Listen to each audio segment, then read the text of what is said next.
Nuair a bhris an dara cogadh damhsa amach, bhí éire mar thír neodrach ina taraman ag ealaíontóirí a bhí ar a deithe ó thiartha na hórpa, agus se, damhsair nua-aimseartha a bháin ina measc. Bhí rathair scata bohéamach am le cliath na dahadaí, agus bandarmh anim Erina Brady i lár an éanaig. Mistéir a beithí, agus cuideag na legar spíre a bhíonnta, ach sa chomhlód a cruthach ina raibhsí ealaíontóir a beithí, an talíontóir ceannródaíoch a thug an damhsa nua-aimseartha go hÉireann. Siarlinn go dtí na dahadaí ina éireann chun an ciste seo a oscailt, ciste a ceilg orann go dtí anois. Ní chola mis a riamh faoi Erina Brady go dtí anarí. Tá mar réon le fethe bliana nús agus ní cholas riamh faoi. Is tóga gur thuig sí go raibh sí rannpháirteach ar bhealach ag gogad cultúrtha na Saoirse san tír seo. Is damhsa gan bróga rinca. Bhí sé at dosachtas na daoine an son hachan sé leo. Ceamid lámhchúnta ón dríadóir glúiseachta Olwen Fouéré. Tríhí sé éicimid is a hiicimid ceannródaí an damhsa nua-aimseartha sa tír seo, an géal Ghearmánach Erina Brady. Céir bhí féin an bhean bhistéireach seo. Erina, díogra seoir gailge agus beanar chuireadh spíordacht ina le.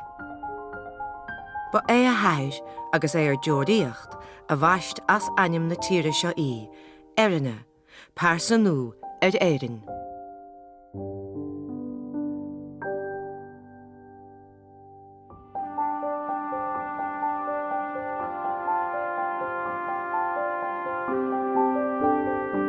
Chus ráflaí go raibh rinca comhaimseartha na rinca nua tarlú i lár an TG4 ach ní níos múna sin. Ní múnta faoi. Erina Brady was a very inspirational person. She is somebody that I have never forgotten. Sa Ghearmáin sa bhliain 89 a rugagaí agus is ann na chaisí cuid dá hóige. Iníonn le fearras cúnda an chováin Terence Brady a beithí.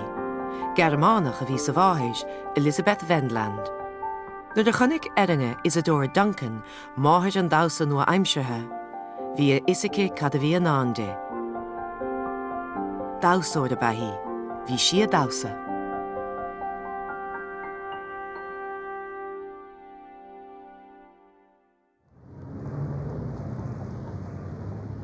Bhí éire ag teachchan cín mar náisiún nua agus an cogadh carga leis tíorda. Sna féhadaí a bhí Erina Brady agus ailt a scríomhaice ar aon chintúcháin na tíre seo i nuachtáin na Helvéise. Fuair sí pas chomá mar chlóscríomhí le rialtas nua na hÉireann ag conradh na náisiún. A thathir gan áras a spreagéis seo go léir. Fearr a dhéon dainde go mbeadh eolas ag Erina ar hangan an ghail.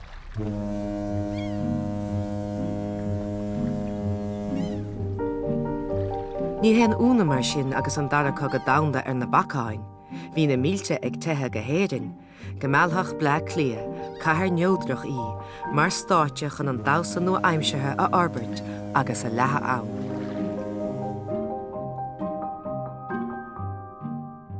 Ar a géad lá de bhean fór 1939, bhris an dara cogadh damhsa amach, agus bhí a legan féin déireann ach rathúigh éamann de bhaléire. Ní cheanglóch sé sin le sasanna ná leis an Ghearmáin agus dógart stad hÉigeandála. Is le linn an choiríoil mhór sin a bheith ar siúl a thoirsigh Erina Brady ar an Irish School of Dance Art a chur ar bun ag gibhir truchas an é seoid airichaid. Bhí tús curtha le damhsa na hÉigeandála.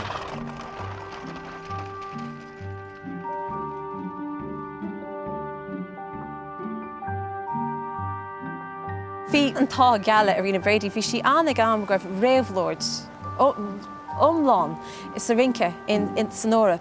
So nó smuoinn tú bheith daoine corsets agus gachod cho nation rialcha agus nach bheith a éanú a huspoint agus an sin tháinig daoine gur Isadora Duncan agus na héadaí a winter agus éadaí an éitrim a chahabh cos nocht a bheith ag agus an Ausdruckstanz agus bheith ag cinál ag nasca an rinca agus an nádú le chéile.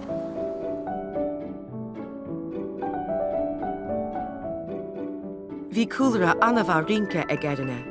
Tháinig siar an Damhsa nó aimsirthe trí dalcros eurythmics agus cóirc lúiseachta van Laban, a bhfuil ólas agan ortha ó na sconáin bhallscoireachta sin I an Lenny Riefenstahl, Olympiad agus Triumph des Villains, nó Bua na Tolla. Hart faoin éideach sa fithe, tháinig si ar théithir dúchlánach Mary Wigman, dáúsord mór Weimar. Fuair Erina Brady tréáil ó chud mórdí se bhí nasca go chnoc sí iad bhúil sí leis na daoine seo. Bheith se cosúla búla le Picasso, Tchaikovsky, Stravinsky iad go léir ag an am chéama.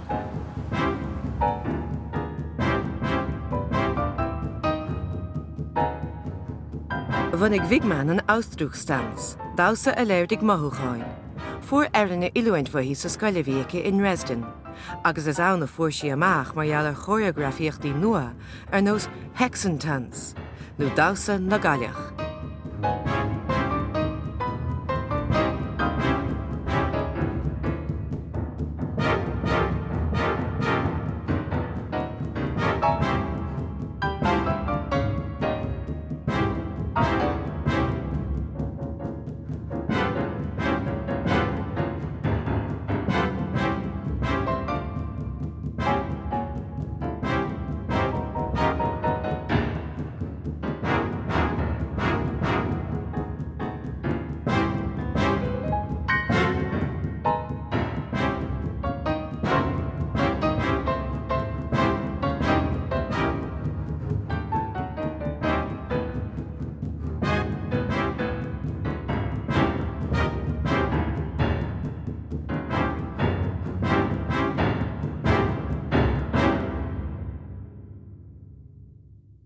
Ach bhí cúis eile, cúis rúnda a thug a héireaní, an tír a chud a thathir Terence Brady ar deoraíocht.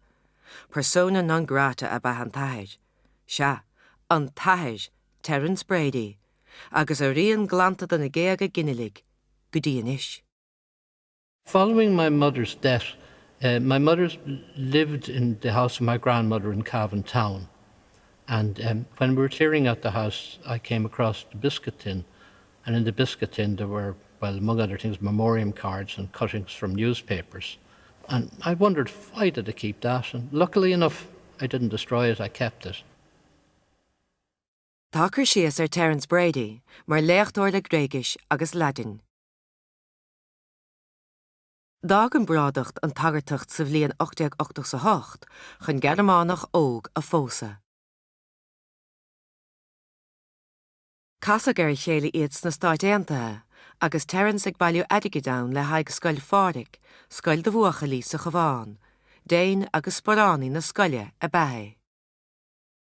He left the priesthood and he was absolutely completely forgotten about by his family. He wasn't talked about anymore even. Even his mother would never invite him back to the house again. It was a terrible time.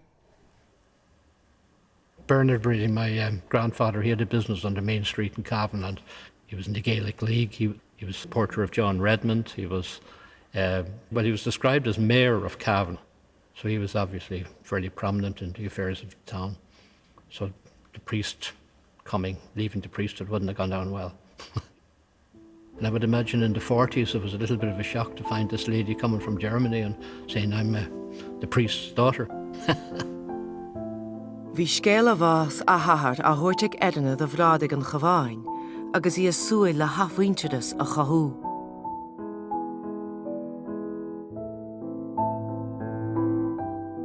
Thug Erina cuairt ar an neamhghail behinne lé, Tom, Colcatar lé, an mac behinne le Bernard Brady, banisteoir buink san nuamh.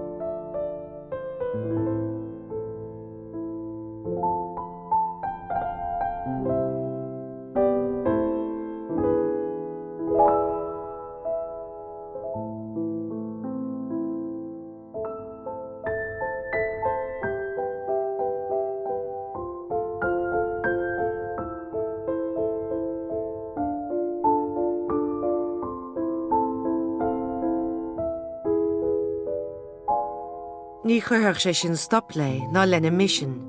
Sé sin an Damhsa nua aimseartha a bhanú in Éireann. Chuir sí an Irish School of Dance Art ar bun is sráid adachair. Mar hús, chuir granganna ar bun de fáistí, daltaí caitligacha agus protestúnacha an air cuaché, agus feallsúnacht ecuménacht na séir lúiseachta á teagascaché.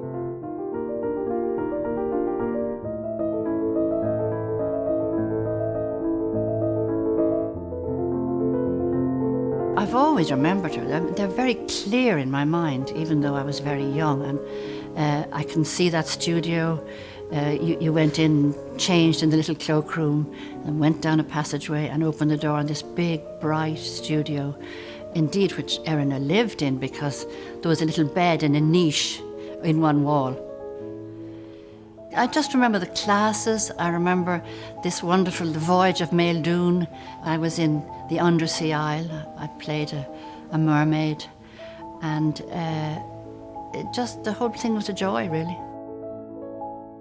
Sé bheith intu dá ríre duine de lua tefach a thug an naigar le clia ca haar neodrach aimsear an chogaigh, agus bheasc si go má leis a gultúr bohéamach a bhí faoh lá le linn na hÉigeandála sna dahadaí. Tuisce a bheith neodrach mar bhí Lisbóin agus an Elvéis, bheall le clia slua bríomhard idirnáisiúntach aige. Bhí na húdaráist áireasach faoin na tefic sin gan doubt. Agus bhí an rainn cosanta I gcúirí neodrach na hÉireann a chuineáil Splanc.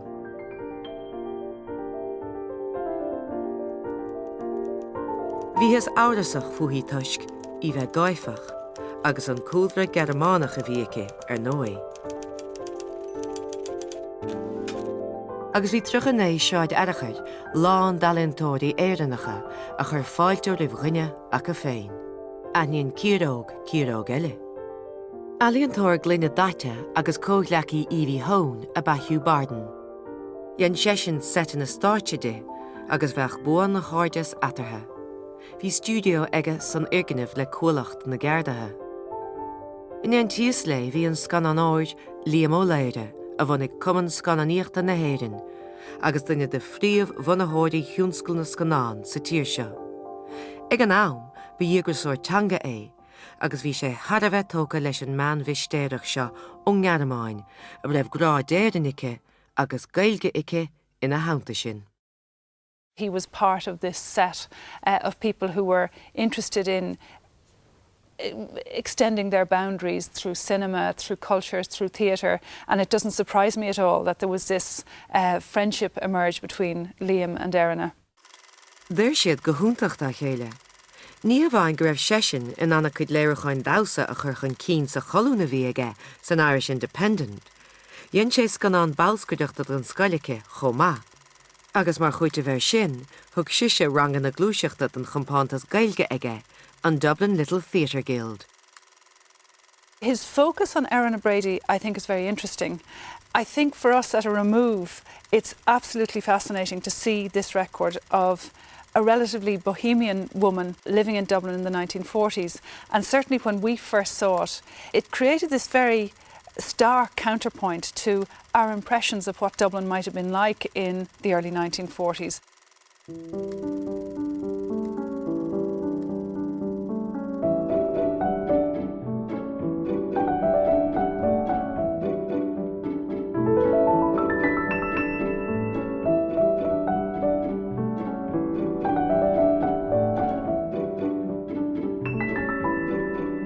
Chaithigh Erina féin íomhá na mistéire is na siaróige. Agus a meas na líine a bhí a géirí gléamh áileirtí, bhí an bleachtere James Maguire. A bhí animnathe ag an mrainse speisialta G2 chun súilige meidirtí. I have now received a brochure advertising the Irish School of Dance Art at 39 Harcourt Street, the principal of which is Erina Brady. In this document, she gives herself a great puff as to her training and experience, and she charges 60 guineas per year for a 3 years course.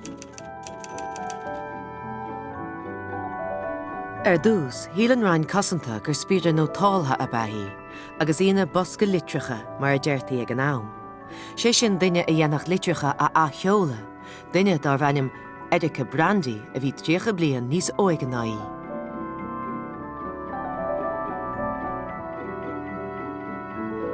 The possibility exists that Erina Brady is actually Erika Brandy, though the latter would now be only 20 years old. She was, however, a very self-possessed and matured individual, and with training could possibly pull off an impersonation of this nature. Discreet inquiries could be worthwhile.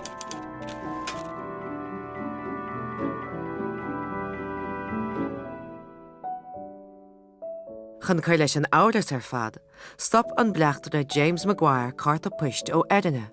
Carta ó cuide de bhaointe hempel le haid té sa studio aici, I mealtaine na bliana 19 sa héan. Ba é hempel a bhí amon leagáid na Gadamáine im le lia. Bhí lechéad blian bainte amach ag Erina an teachtain sin. Bhí leanaí óga ag Frau Hempel, agus bhí spéisice sa stíl Damhsa an Ausdruckstanz a bhí á hagasc is scoil Erina. Mar bhar an míá is hart an am sin stoppag an carta puist fahí, se ha bhómáil an luftpfeffa an tráthúig im le lia. Vasadar gur lear fála bhí ann, agus maríag a lán. A bhéadach gur raibh rud éige níos bagarí fós leistíir den scoil Damhsa seo, mar dia.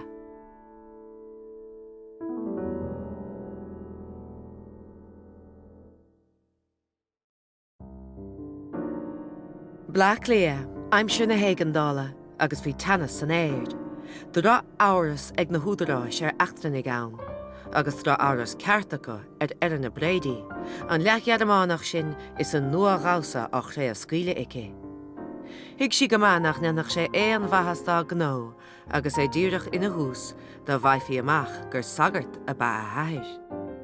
Híl an braintse speisialta, nach raibh sa scoil Damhsa aici, ach chuide géil, nó dalamalóg, agus go raibh rud éigean bunaice, a chuirteach an chláándáil náisiúnta I mail.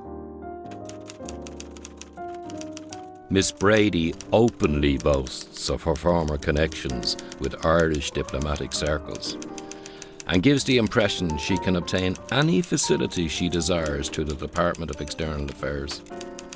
In my opinion, she's an adventuress, and it's only reasonable to assume that her present enterprise may be backed by some source to enable her to engage in espionage activities. Although the source or extent of her income cannot be ascertained, apart from school fees, she appears to have plenty of money, and I've been informed that she sometimes entertains lavishly, giving what is known as bottle and pyjama parties at her flat. Cosú Damhsa go beidir go sinan rud a hála de mórchaid de riine le éon cinál nasca sin chearmóin ag an am sin, agus an sin ban láidir, ban crothaíoch, ban a bhí ag crothú rudaí neamhghnách agus nua, agus a bhí cinál bródúil as agus bra réig chun é a spáintach riine, cinnte bheith daoine á cheistú sin. Agus beidir gur bhíon rud é ná go idir ceistú a chuid ealaíona agus ní a chuid políocht ach go raibh sin níos éasca milliánach ar a políocht. Tír ruagach a ba éire na hÉigeandála, ní bheith is a go cáraach si, anach na Gadamánig fuir bháil utí. Bhí agla Erina áirithe go bhhéadach na Sasannig a bheitthe geannas a ríis.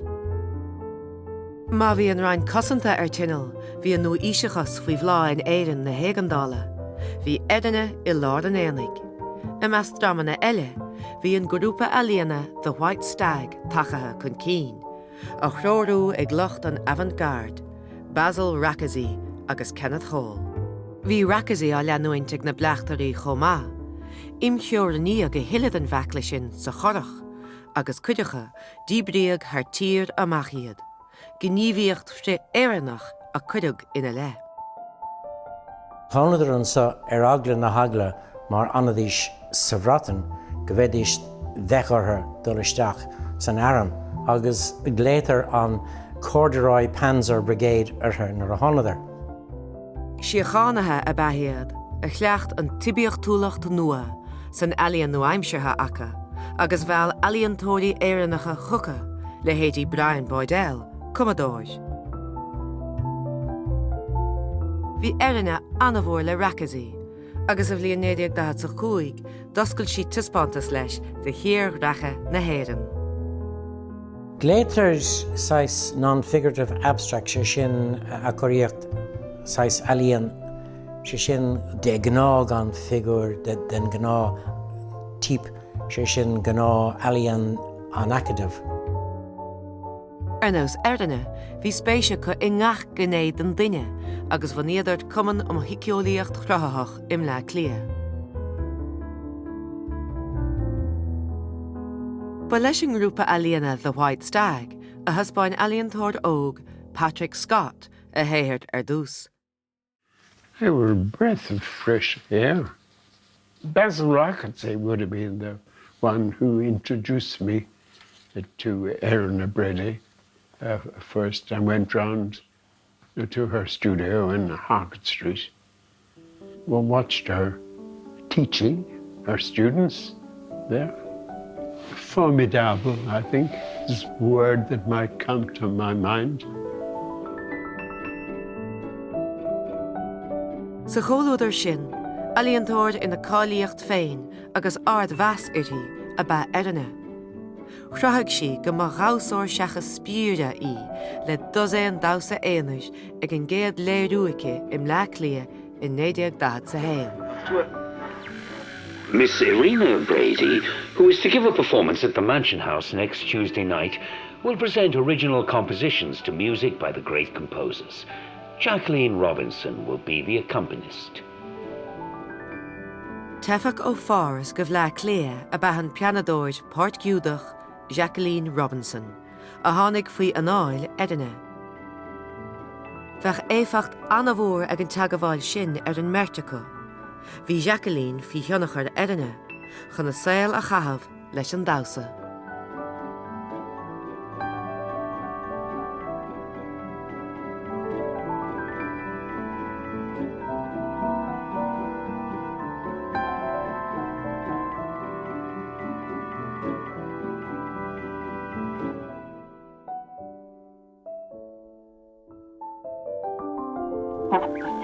Erina Brady gave an impressive performance in the round room of the Mansion House, Dublin.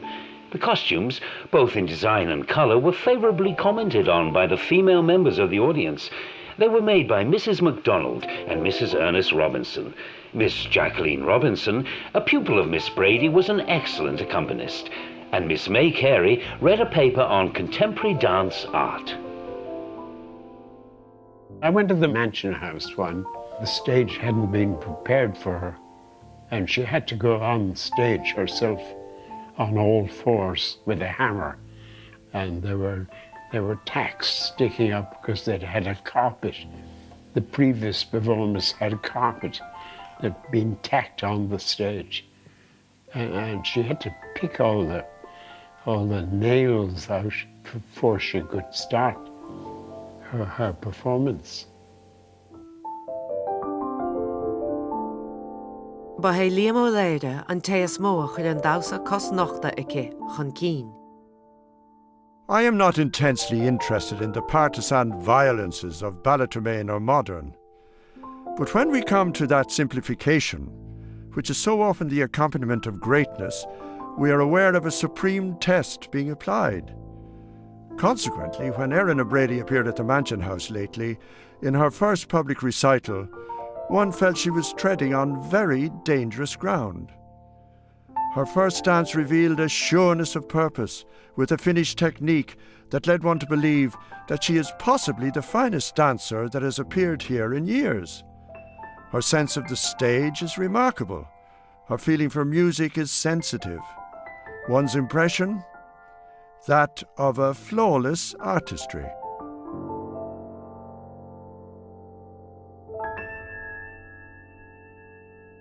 An nóin na bhórsaí go léir a bhí na cine, dairigh leis a bhí si bhí aice agus leis an scoil san ard chaid neodrach.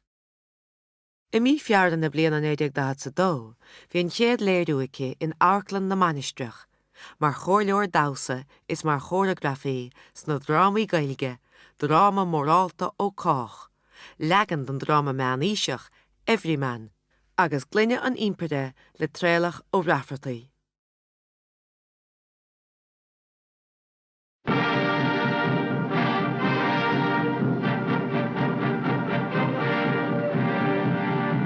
Ón léirú I Gaeilge go dtí an ceol siamsa ar nós Rosemary, A Romance of the Canadian Rockies sa Géití. Trothaigh Erina Brady chomhthúdánach is a bhí sí. Dhéann sí an choreographiacht agus ghlachról Wanda ann, bananíoch dadab.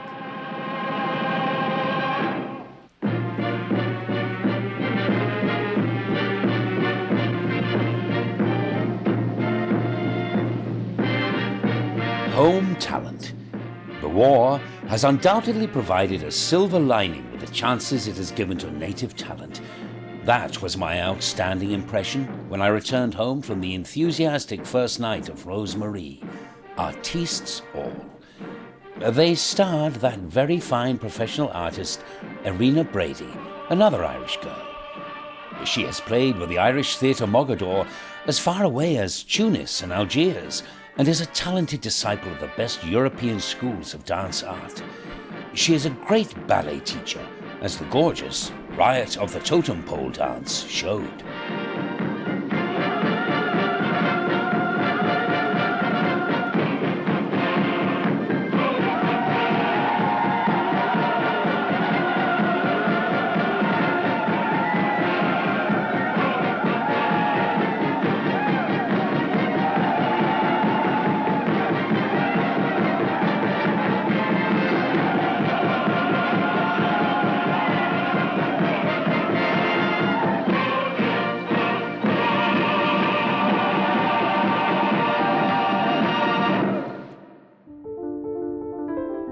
Bhí siad ddridim níos cuide dá heisling, chun pantas Damhsa a chruthú.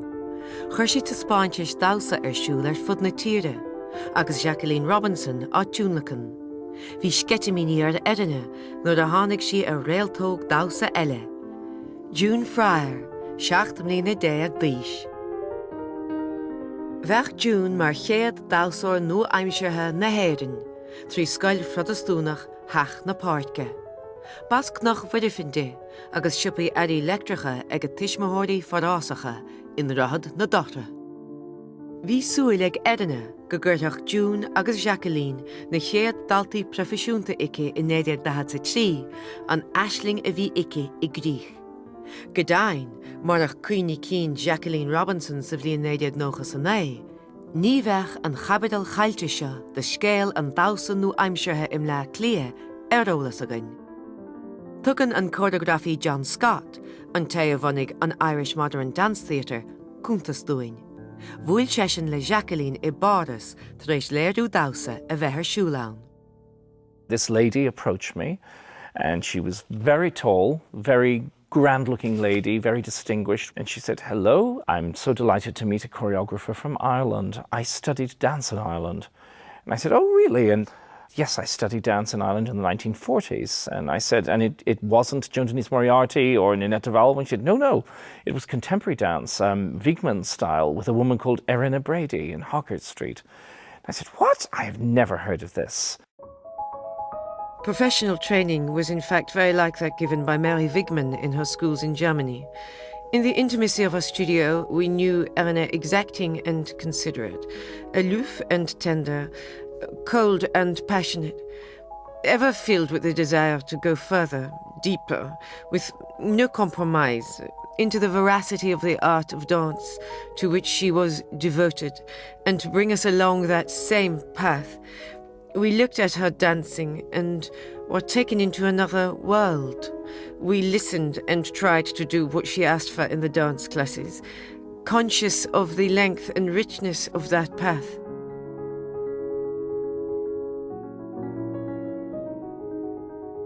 Tá an chuirsíos sin détá an chuirsíos chéanach ar an tréáil a bheith fáil na leitheanta seo.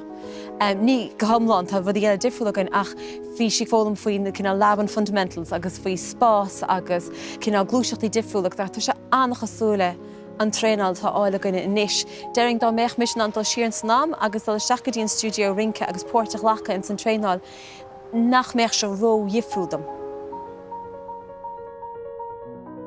She encouraged us to learn about and enjoy other art forms, music, painting, architecture, as it were, ever opening up new doors, revealing new landscapes.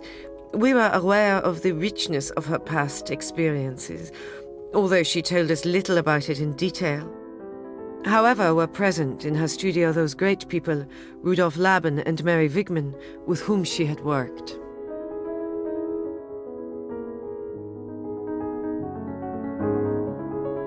Cínte sin go raibh tuiscint bhaid níos cineál iomlánaí acu Alien agus go raibh bhaid níos mó uirlisí acu I dtaobh cruthaíoch. Bhí glúiseachtaí á bhúnaice, so bhí struchtúir, ach mar gachaid den rang bhí an tubcomar siúlaché freisin. Bhí skillanna á bhúnaice a cumála san bhí spás a háirtce anas go bhéadach na daoine a dúramí agus a grothaíocht féin a háirteach sa ranca.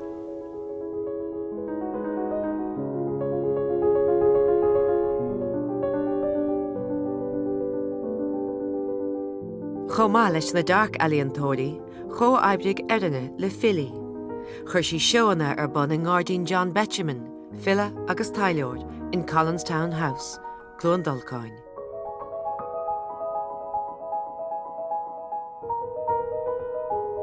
Bhí Erina chomá a gompantas Austin Clark, an Lyric Theatre in Airclan na Manistrach, mí na nolog 1924. A léirigh Erina a legan féin den dáin The Fairy Thorn le Samuel Ferguson, a bhí a bhacair léirmheastóir an Irish Independent, interpreted by a dreamlike dance mime on the plain of fairyland. Aireacht W.B. Yeats agus choreography Yeats Ninette de Valois, a bhí á Comórda. Bhealach déadthrá gur bhain Erina le ré an bhehéimechas lá clia ins na dahadaí. Ach dar lumsa gur rá an rééis sin I réim le fada an lá ó aimseir Yeats an awl. Déadtá rá gur rá an sro leanúnach ann ins na trocadaí agus na dahadaí fiú. Agus níos móná sin tá sulla rá, bhí glúin take chun fuirfeachta ins na dahadaí a saolóthá le Midnight's Children san Ind, se sin le rá páistí na Saoirse. Más léir go nearna na tuismóthirí Ebert chun an tír seo héirú agus Saoirse bhaint amach, ba léir inis go raibh an drám ina dhé a géirí leas a bhaint as an Saoirse sin chun súáilcí cultúra a chur in úl. Agus as son is dóil am héin a dás tradiisiún an bhehéimechas ins na trocadaí agus na dahadaí, agus bhain Erina Brady leis an glúin sin, daoine a bhí a géirí iad féin a chur in úl go neamh scáfar.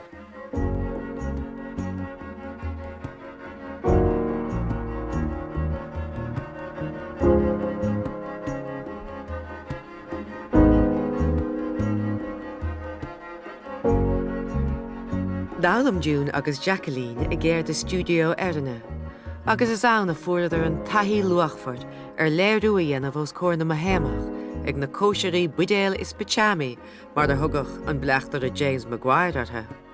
Timpach spéisiúil den bheirt ógmhain, go háirithe June de chúdra chonach fuidefin na measúlachta.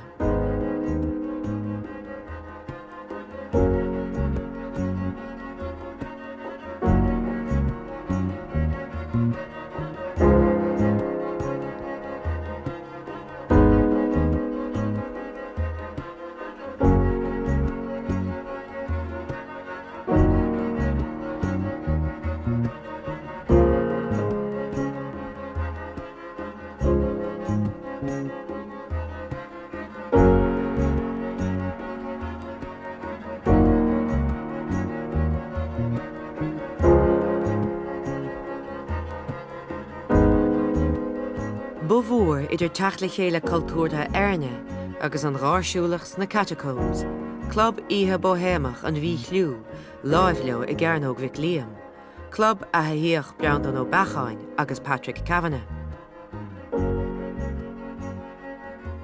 Bhí cuasaí ag dal raig go maith, ach an sin nuair a tháinig deire leis a gaga, dathraigh saoil Erina. Ní bheith locht féchan na teantathe aici a rís go deo.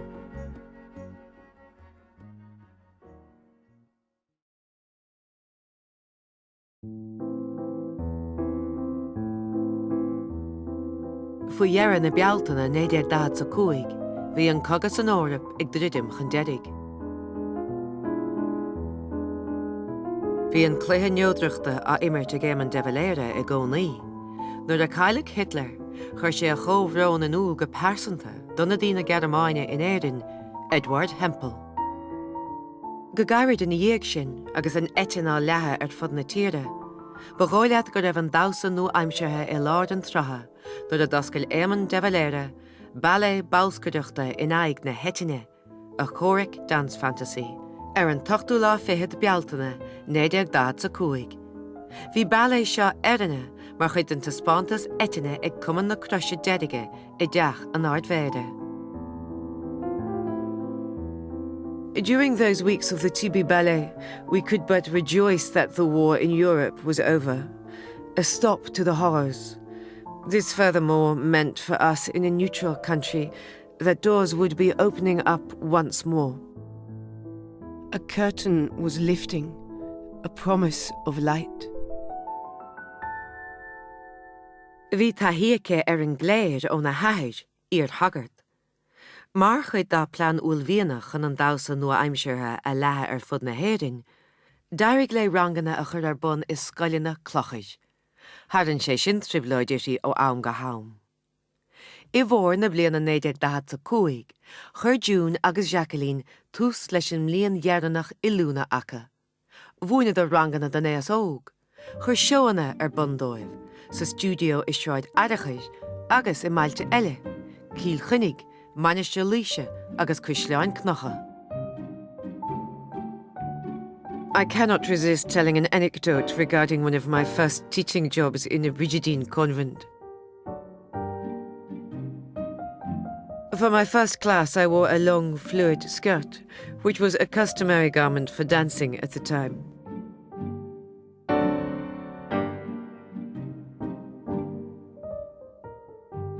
The class went very well, with one of the sisters attending. Afterwards, I was summoned by the Mother Superior.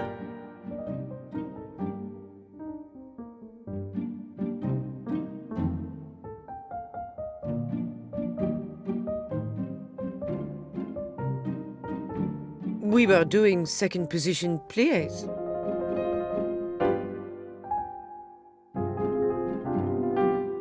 What should I wear the following week, in order not to have to lift my skirt? I wore a short one, a tunic. Would this be considered decent?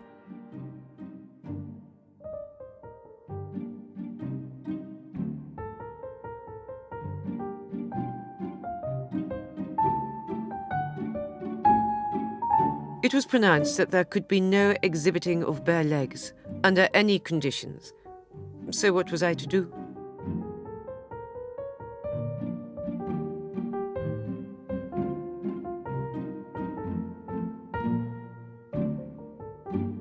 Which I did, and for the whole term, at the end of which the bishop announced that there would be no more dancing classes of that type at the convent.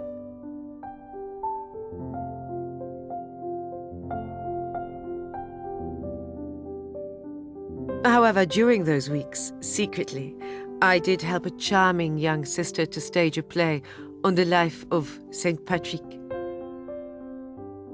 Tá sé anna spéisiúil domsa go raibh na mará rialta sásta í a ostú mar bhuaintóir Damhsa, agus fágann sin gur thuig na mará rialta go raibh dheargá lena le héid don na cailíní óga a bhí faoin na smacht, agus gur réite sin go bra leis na cailíní céanna.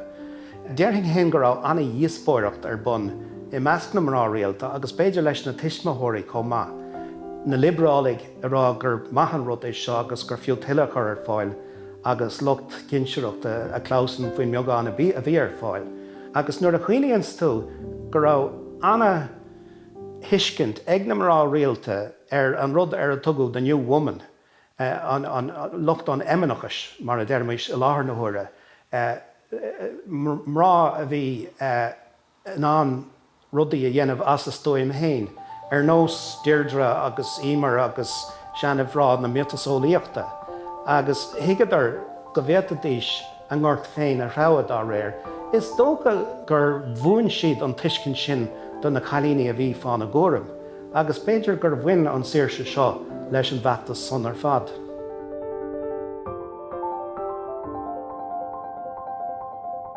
Son atmosfér smachtúil a bhí ann ag an am, ní raibh fún ar na bohéimic cá áitiúil mar sinnachrid. A luithe is a doscail na teordannacha a ríis, tháinig scape na mionéan ortha.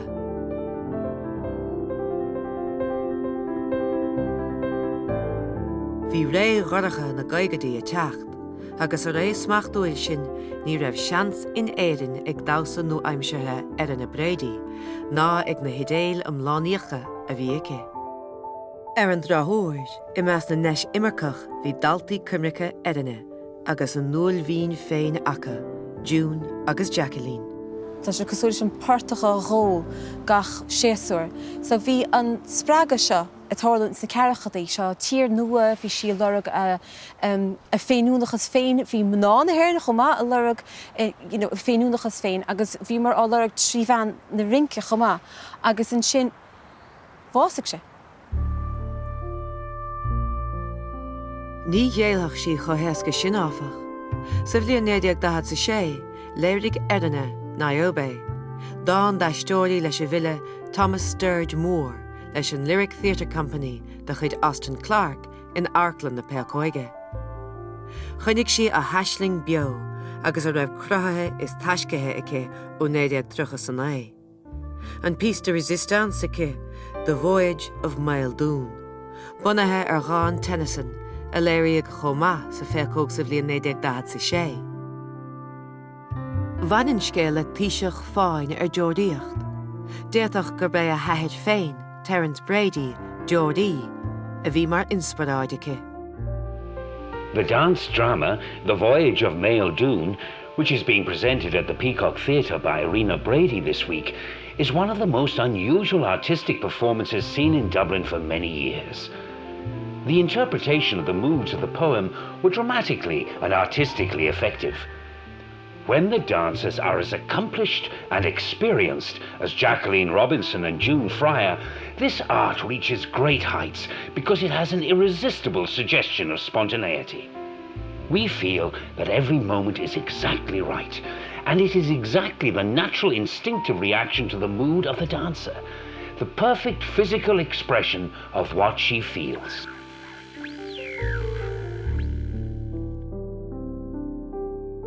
Anóin gach iireachta chun go mláthóg in síal a chuirsí, le banú an Dublin Dance Theatre Club sa bhliain 1928. Ní éadach an nua-ísí deanga bháilta sa Erina Brady le nóint dá fís níos mó. Thocraigh sí ar an aisling a aistearú go Lúndain. In airach na bliana 1928, a thug sí an Erina Brady Dance Group chun an chéad léirú I Lúndain a dhéanamh ar The Voyage of Mael Doon sa Rudolph Steiner Hall I Lúndain. Bhí sí a súil le sáirláin seáil agus tús nua, ach bé an léirú deireanach acha le na chéile é. Ba dheacair an díomá a bhíirtí a cheilt nuair a dimigh na daltaí cumrice bhaithí.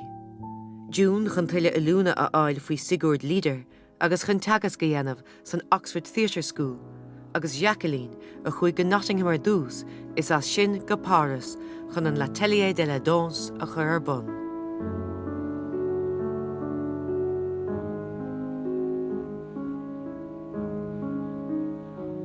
Ní ra bheith an rá aici ach ligean dóibh beirt saoil dagad hain a bheith acha.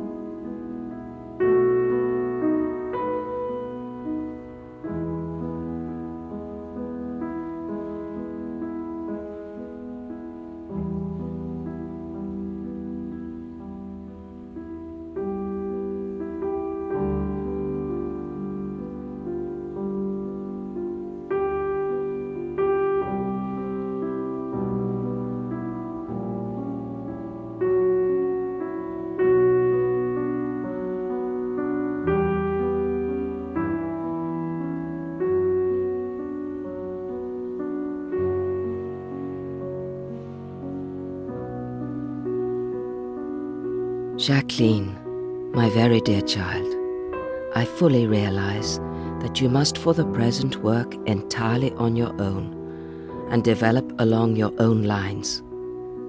Mother birds are so wise, aren't they? They do everything for their young as long as they are unable to fend for themselves. But when the right moment has come, they deliberately turn their young out of the nest so that they may learn to use their wings. For us poor humans, it is always a wrench when we have to do likewise. But when we can become detached, while still loving as warmly, if not more warmly than before, the separation is a sacrifice which will bear fruit both for the teacher and the taught.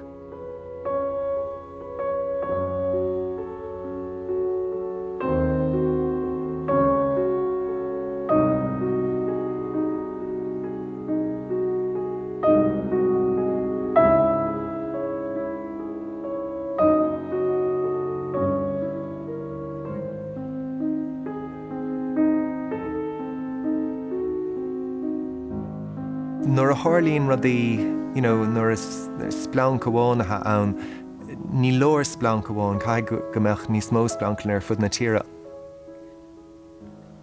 Freisin thois sé dachar, nuair nach bhfuilach duine amháin éonrach a géirí an obair sin dhéanamh, nuair nach bhfuil kind of grúpa daoine gobar le chéile, thois sé dachar an fuinneamh persanta chimád láidir ans gur féidir, an má thudul go hiomlán ar duine amháin, is dónam gur úlach mór ar an duine sin a bheith géirí é sin a iompar agus rud éigean a chur amach.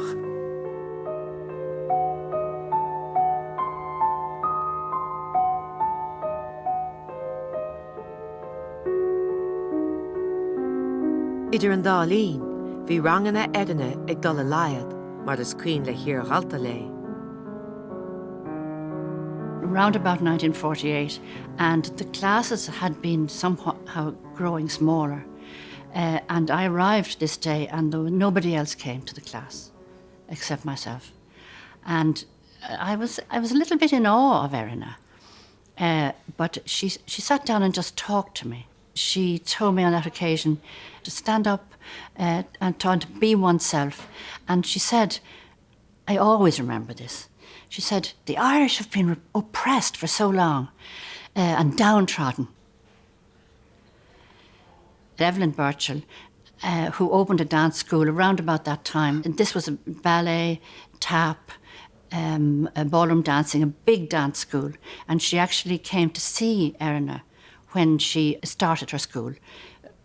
A courtesy call? I don't know, but she told her that she would fight her for pupils. And the sad thing is, I think she actually won, because very shortly after that, I think Erina school closed and she left Ireland.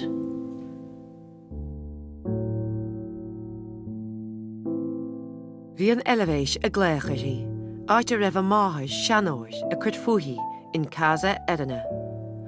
Thug sí a dream le héireann agus dil ar an eilevéis. Bhí Erina rúnmhar mar gheall ar an saoil persanta a bhí aici chomáile na cúlra.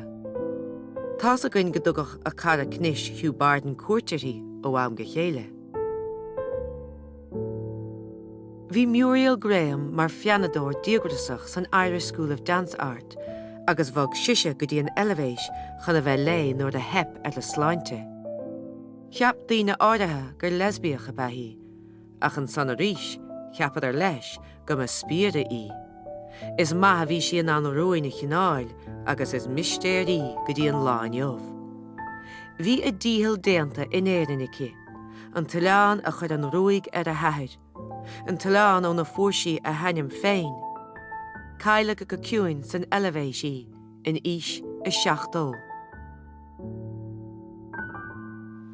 Bhí duine ag feimú, choreographador bam, ag cruthú obair, ag cruthú tógraí álanna in éireann in sa carachadaí, agus bheith sí siúd mar figure spregúil de éon bhean, agus tá sé deacair doin an sais ealaíontóir sin áilún I déobh na manáide.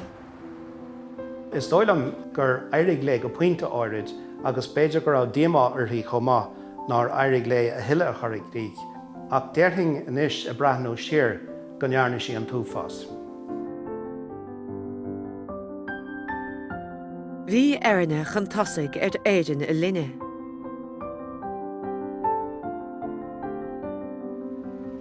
Inniuh is geall le duine agin féinní, agus níl éon áras ná go meach riméad isí go bhfuil an Damhsa có-aimseartha faoi bhlá inniuh.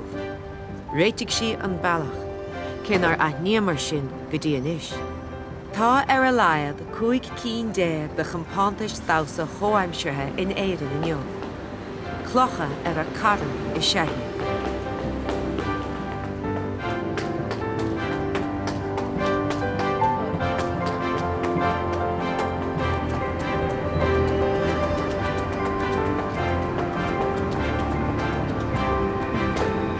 Agus leanan an Damhsa ar aghaidh.